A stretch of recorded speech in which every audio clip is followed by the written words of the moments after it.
देखते हैं question number 7 कह रहा है बिंदु 1 2 3 से जाने वाली, इस बिंदु से जाने वाली तथा तल इतना पर लंबवत रेखा का समीकरण। देखिए हमारे पास एक तल दिया है, इस पर एक लंबवत रेखा इससे होकर जा रही है, उसका समीकरण निकालना है जो बिंदु 1 2 3 से गुजरे।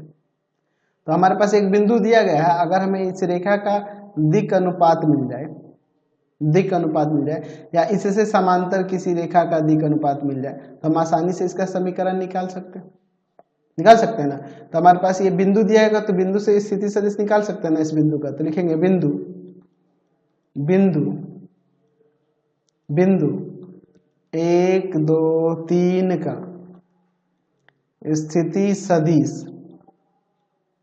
स्थिति सदिश वेक्टर ए इक्वल टू में क्या हो जाएगा i cap plus 2j cap plus 3k cap.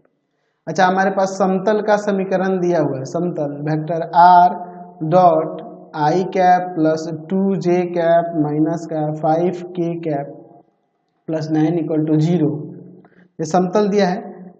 अच्छा इस समतल के लंब रेखा का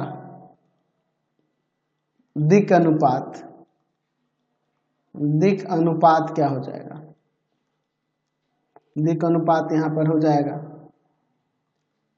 1 2 -5 है।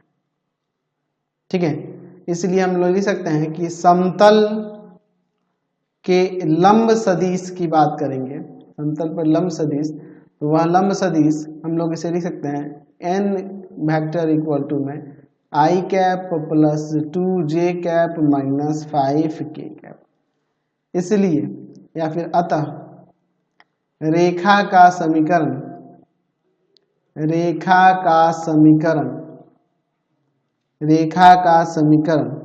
जिसे हमें ज्ञात करना है, उस रेखा का समीकरण यहाँ पर क्या हो जाएगा। तो यहाँ पर हम लोग r लिख रहे थे ना पहले, अब हम लोग यहाँ पे कोई दूसरा ले लेते हैं वेक्टर, मान लो हम लोग j वेक्टर कुछ और ले लेते हैं, l वेक्टर ले लेते हैं। l वेक्टर इक्वल टू में हमें स्थिति सदिश यहाँ पे जो है उसको लेंगे i cap plus 2j cap plus 3k cap plus lambda और फिर ये ना सदिश लेंगे i cap plus 2j cap minus का 5k कैप। यही आपका समीकरण हो जाएगा रेखा का। चलिए क्वेश्चन